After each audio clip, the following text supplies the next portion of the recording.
ಇತ್ತೀಚೆಗೆ ಒಂದಷ್ಟೆಲ್ಲ ಸೋಷಿಯಲ್ ಮೀಡಿಯಾದಲ್ಲಿ ವಿಡಿಯೋಸ್ಗಳು ನೋಡಿದೆ. ಅಂದರೆ ನಿಮ್ಮ ಅಜ್ಜಿ ಕಾಲದ ಸೀರೆಗಳೆಲ್ಲ ಇದ್ದರೆ ತೊಗೊಂಡು ಬನ್ನಿ, 10,000 ತೊಗೊಳ್ಳಿ, ಈ ಥರದ್ದೆಲ್ಲ. ಏನು ಸರ್ ಇದು? ಅವ್ರು ಯಾಕೆ ಸೀರೆಗಳು ತೊಗೊತಾ ಇದ್ದಾರೆ? ಮೇಡಮ್, ಈಗ ಮುಂಚೆ ಇರೋ ಝರಿನಲ್ಲಿ ಸಿಲ್ವರ್ ಜಾಸ್ತಿ ಬಳಸ್ತಾ ಇದ್ರು ಮೇಡಮ್. ಈಗ ಆಗಿರೋ ಕಾಸ್ಟಲ್ಲಿ ಮೇಡಮ್ ನಾನು ಭಾಳ ಜನಕ್ಕೆ ಹೇಳ್ತೀನಿ ಮೇಡಮ್, ನಾನು ವೀಡಿಯೋದಲ್ಲಿ ಕೂಡ ತಿಳಿಸಿದ್ದೀನಿ, ಝರಿ ರೀಸೇಲ್ ಇದೆ ಅಂತ ದಯಮಾಡಿ ತೊಗೊಳಕ್ಕೆ ಹೋಗ್ಬೇಡಿ. ಈಗಿರೋ ಬೆಲೆನಲ್ಲಿ ನಿಮಗೆ ಅರ್ಧದಷ್ಟು ಕೂಡ ಬರಲ್ಲ. ನೀವು ಇಟ್ಟಿರೋದ್ರಲ್ಲಿ 10,000 ರೂಪಾಯಿ ಸೀರೆನಲ್ಲಿ ಝರಿ ರೀಪ್ಲೇಸ್ಮೆಂಟ್ ಇದೆ ಅಂತಂದರೆ ನಿಮಗೆ 40,000 ರೂಪಾಯಿ ಆ ಸೀರೆ ಕೊಡ್ತಾರೆ. ಅದನ್ನು ನೀವು ಲಾಸ್ಟಿಗೆ ಸೇಲ್ ಮಾಡಿದ್ರೆ, ಇವತ್ತಿನ ಬೆಲೆಗೆ ನೀವು ಇವತ್ತೇ ಹೋಗಿ ಸೇಲ್ ಮಾಡಿದ್ರೆ ಅದರಲ್ಲಿ 8,000-9,000 ರೂಪಾಯಿ ಇರೋಲ್ಲ. ಅಷ್ಟಕ್ಕೆ 30,000 ಜಾಸ್ತಿ ಕೊಡಬೇಕಾಗುತ್ತೆ ಇವತ್ತಿನ ಮಟ್ಟಕ್ಕೆ. ಆ ಸೀರೆನ ಈಗಿರೋ ಸಿಲ್ವರ್ ಬೆಲೆನೂ ಗೋಲ್ಡಲ್ಲಿ ಸ್ವಲ್ಪ ಮಟ್ಟಿಗೆ ಮಿಕ್ಸ್ ಮಾಡಿದ್ರು ಮೇಡಮ್ ತುಂಬ ಕಾಸ್ಟ್ ಆಗ್ತಾ ಇದೆ. ಇಂಡಿಯಾದಲ್ಲಿ ಪ್ರತಿಯೊಬ್ಬರಿಗೂ ಜರಿ ಬರಬೇಕಾಗಿರೋದು ಸೂರತ್ತಿಂದನೇ ಮೇಡಮ್. ಯಾರಿಗೋ ಕಂಚಿಯವ್ರಿಗೇನು ಕಂಚಿಯಲ್ಲಿ ತಯಾರಾಗೋಲ್ಲ ಜರಿ.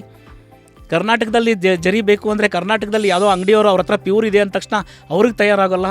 ನಾನು ಫೋನ್ ಮಾಡಿ ನಾನು ಆರ್ಡ್ರ್ ಕೊಟ್ಟರು ಕೂಡ ಆ ಜರಿ ನಮ್ಮ ಮನೆಗೂ ಬರುತ್ತೆ ಮೇಡಮ್. ಸೊ ಎಲ್ಲ ಸೂರತಿಂದಲೇ ಬರೋದು? ಎಲ್ಲ ಸೂರತ್ತಿಂದನೇ ಬರಬೇಕು ಮೇಡಮ್ ಜರಿ. ನಾನು ಅದೆಲ್ಲ ತಯಾರು ಮಾಡಿದ್ದೀನಿ ಮೇಡಮ್. 2 ಲಕ್ಷ ರೂಪಾಯಿ ಸೀರೆ ತಯಾರು ಮಾಡಿದ್ದೀನಿ. 4 ಲಕ್ಷ ರೂಪಾಯಿಗೆ ಆ ಸೀರೆ ಪರ್ಚೇಸ್ ಮಾಡ್ಕೊಂಡು ಹೋಗಿರೋರು ನಾನು ನೋಡಿದ್ದೀನಿ ಮೇಡಮ್. ಆ ಸೀರೆನೆಲ್ಲ ಅವರು ಇವತ್ತು ಆ ಸೀರೆ ಮಾರಿದ್ರು ಕೂಡ, ಈ ಬೆಲೆಗೆ ಮಾರಿದ್ರು ಕೂಡ ಅವ್ರಿಗೆ 50,000 ಬರಲ್ಲ ಮೇಡಮ್. ಫುಲ್ ವಿಡಿಯೋನ ನೋಡಿ ಆನ್ ರ್ಯಾಪಿಡ್ ರಾಶ್ಮೀಸ್ ಯೂಟ್ಯೂಬ್ ಚಾನಲ್.